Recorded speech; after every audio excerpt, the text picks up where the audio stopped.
The time is just gone 9 minutes to 10 a.m. as we head towards the final interview this morning.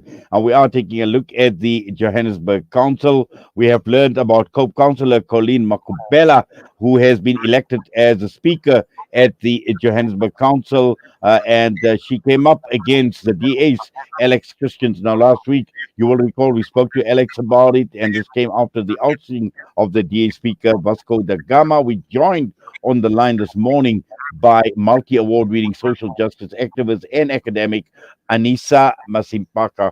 Anisa, Assalamu alaikum wa rahmatullahi wa barakatuh and welcome. Walaikum salam, and shukran for having me. Yes, wonderful you're able to join us this morning, Anisa. And Anisa, what do you make out of the COPE councillor who was elected as the speaker at the Johannesburg Council yesterday? So there's no doubt that this is a historic move for the city. There has, and I say this specifically because there has never been a minority councillor or minority party occupying such a powerful position. So firstly, it's a great win for the people. It's a great win for the residents, and it's a great win for minority parties. Yes. Now, we know about minority parties and the role that they play, especially when we are talking about coalitions and also as far as deal makers and king makers. But yeah, as you mentioned, historic and also, speaks a lot about the power that a minority party can hold, particularly in a coalition setup. Most definitely. And I think this is a lesson for the parties that, have majority seats. And specifically, I'm speaking about the Democratic Alliance.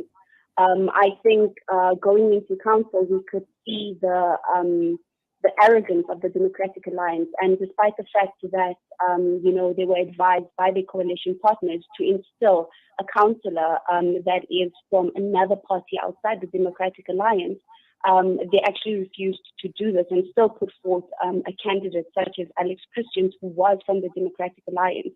So, entering into that, it was just a whole lot of bad faith. And I think what the DA can learn from this is the fact that all coalition partners need to be respected, despite the number of seats that they do hold in the political party. And I think this is something that Colleen emphasized, when she was kind of thrown out, when mud was thrown at her name, when she voted with her conscience, for the removal of Vasco da Gama, because, even once she was removed, the multi-party government coalition partners also came out, such as Action SA, to say, but we were also unhappy with, how Vasco da Gama was behaving in council and the fact that a speaker came from the Democratic Alliance. So, I think there's just a whole lot of lessons to be learned that the DA needs to learn from this.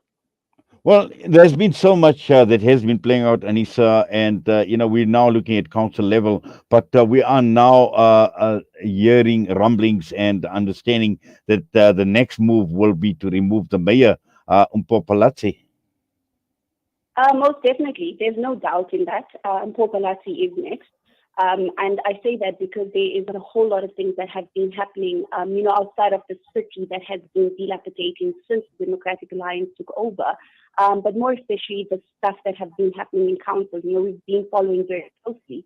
There are some reports that haven't been tabled that residents aren't being told the truth about. There are so many unfair treatments that Mpho has been doing. There's so many things that her administration did. As soon as she entered as mayor, the first thing she did was to get rid of 130 young Black employees who formed part of what is called the hashtag COJ130. And on top of that, her administration went further ahead to get rid of 500 EPWP workers. So besides, council politics, these are just track records of, how dismally her administration has failed. And there's no reason why such a mayor who behaves in such a way that only, serves a certain constituency, there's no reason why she should be kept as mayor. So definitely there is the next council seating, there will be a motion that will be tabled against her. motion of no confidence, and we do hope that it does succeed. Yes, and also earlier on, I was actually chatting with someone, and we were talking about the relationship that the general voter has with the local councillor.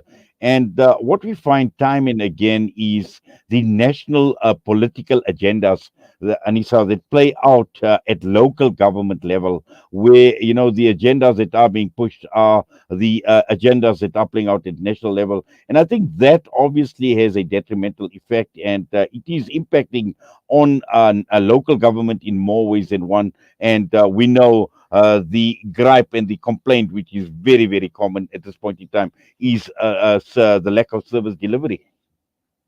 Most definitely, and service delivery does get affected. I think, and unfortunately, this is up to the politicians who are then elected as, or the councillors rather, who allow their political parties to dictate to them from a national level.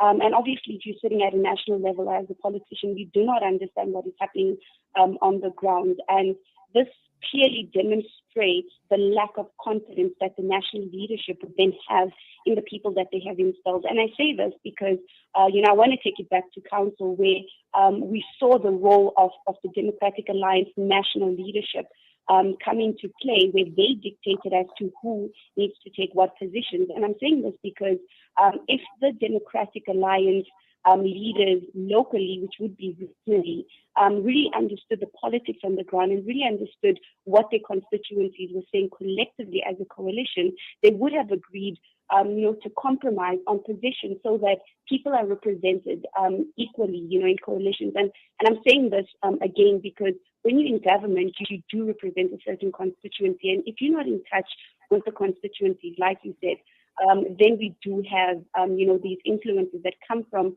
a national level, and you no longer, consider the politics of the ground, but it's now just about your political party, not your constituents.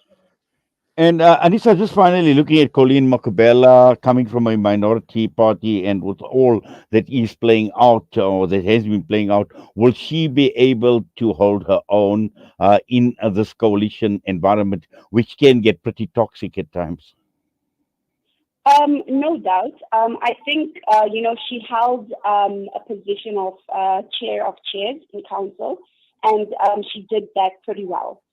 So she does have that track record. And also we saw how firmly she stood for what she believed in, when even despite being part of the multi-party government, she stood firmly in saying that, this is the injustices that were happening. So already we can see that she does have a conscience, because I think that's what a lot of politicians like, the consciousness being, in touch with the ground. But I do see a council that would have representation across board. And I think the good thing about her coming from, it's a one-seat party, would be the fact that she will be able to represent everything across board. And I'm actually, I look forward to seeing her reign as speaker, because we need to see the demonstration of, this new type of government that we're going into, where she will be listening to parties, across the political spectrum, as to what their pleas, their cries are.